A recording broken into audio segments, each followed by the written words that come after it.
Warning, this video contains a man with little to no experience in game design. It also contains opinions, so if you can't deal with any of that, please leave. Oh, and also, this was recorded before the Sonic 25th anniversary, so yeah, I just forgot to mention. Okay, enjoy the video. In the previous video, I stated that I was a fan of Sonic, and yeah, that's true. He's one of the video game franchises I grew up with next to Mario and Spyro the Dragon. But the thing that stood out to me about Sonic wasn't the gameplay or the number of times people ship Sonic and Tails together, no. It's just how cool he was compared to other characters. I mean, if we're talking about cool, like, plumbers aren't cool, guys. Like, let's be honest here, but thanks for everything you've done, and Bandicoot. Whoa! Whoa! What was a Bandicoot? Kill him with fire! You take one good look at Sonic and you immediately think he's cool. I mean, come on, just look at him. He's blue, spikes, shoes, gloves, one eye. Ew, yes, it's gross. They used the fact that he was cool and they used it as a marketing gimmick. And it worked.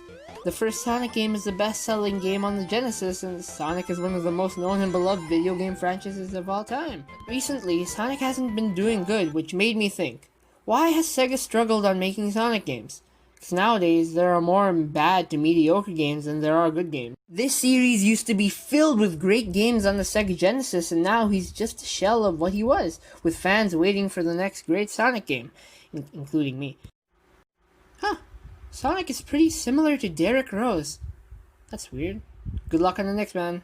It's supporting you all the way. Now, before we go in depth, let's talk about when the downfall of Sonic actually happened. Sonic Adventure came out, it ripped the fanbase into two, with one side staying dedicated to the classics and the other side being open to new ideas. Speaking of fanbases, the Sonic fanbase is one of the worst fanbases. No. It's probably one of the worst groups of people in all of the internet. But not all of them are like that. If you're a Sonic fan and you're not bad, I'm not referring to you. If you want to know more about this topic, there's a video on the Desk of Death battle. It's a good watch. Everything after the Adventure series, it all went down even further, with games such as Shadow the Hedgehog, Sonic and the Secret Rings, and the most infamous Sonic 06. However, in 2008, there was some hope in the game Sonic Unleashed. Well, half of the game, anyway. Half of the game was this amazing, adrenaline-rushing boost. I want to go! While the other half of the game was... No. Sega implemented that gameplay style in both Sonic Colors and Generations. Both were amazing games being well received by critics, but then they decided to ruin everything! Sonic Lost World! Don't get me wrong, guys, the game was perfectly fine, but it was such a far cry from what Unleashed, Colors, and Generations tried to do. Then it showed up, but we don't talk about it. Let's just say it went boom. I'll be here all week. So here's the real question. Why is the quality of Sonic games so inconsistent? I think it's due to his gimmick, which is speed. Look at Mario. Nintendo keeps publishing amazing game after amazing game. That's not only because Nintendo are pros at making games, it's because the concept of Mario is simple. It's a platformer. So to keep each game new and fresh and all good, all they need to do is add some gimmick like anti-gravity, water, or, 3D world. I don't do.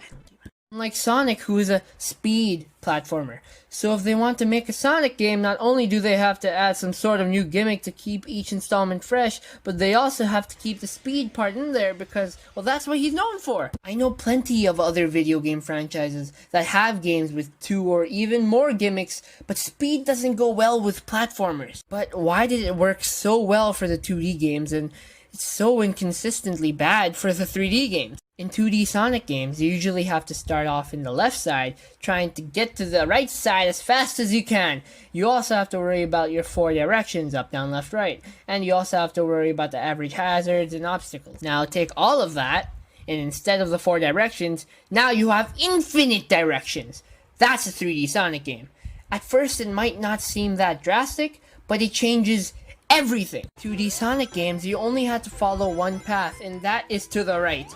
But in 3D Sonic games, he's turning and twisting and going all over the place, which creates a problem, the balance between speed and platforming. In the 2D games, both pieces fit together beautifully, but in 3D Sonic games, that's a lot harder to connect. Wow, this is so similar to the Zelda sequelitis, man. No, no copyright, please. Oh my gosh, what did I tell you? What did I tell you guys? It's structure similar. You should have watched the video. Links right here. You put too much focus on the speed, then what differentiates itself from a racing game? The controls will also be slippery as freak. But if you put too much focus on the platforming, it'll be considered too slow and not Sonic. The amount of difficulty creating a Sonic game is extremely hard. You know, there's a whole bunch of proof out there, but some games manage to do all of these things well. Quite well, actually. Both Sonic Adventure 1 and 2 are regarded as the best in the series. And if you're solely looking at the Sonic sections, then yeah, it combines both platforming and speed effortlessly with great control, and it's just a fun game in general. But if you're looking at the whole game in general, I mean, no. I mean, come on, fishing? Fishing? Really, Sega? Fishing? Really? Now, another example would be the boost. No, not that boost, but you know, it's still pretty fire though, you know. I'm talking about these boosts. At first, it might seem that the focus is mainly on the speed, thanks to the boost mechanic. But if you look closely, you can see how genius this overall gameplay style is. In those games, you go extremely fast, and if you use your platforming skills, the game rewards you for finding shortcuts, different routes, and little secrets, making each level a little non-linear. And if you still find this confusing, here's an example. In each of the game's levels, there are usually about 3 routes: the main, high, and low.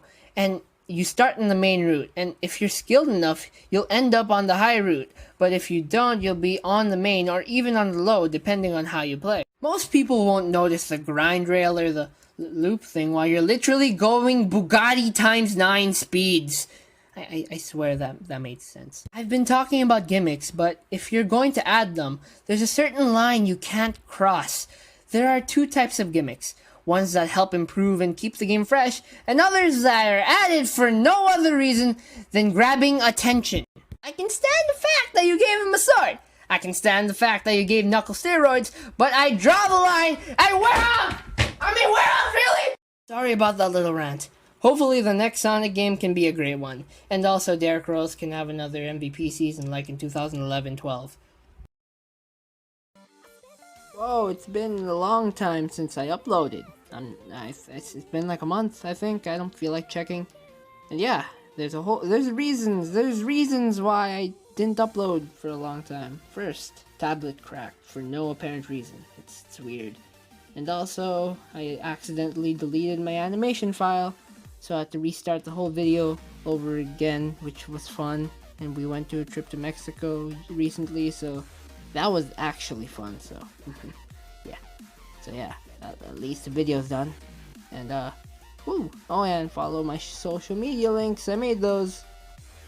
All 18 of you should follow. So yeah, and this was totally not a sequelitis ripoff. I promise. It was. So yeah, that's all I have to say. Sorry for wasting a minute of your life. Bye.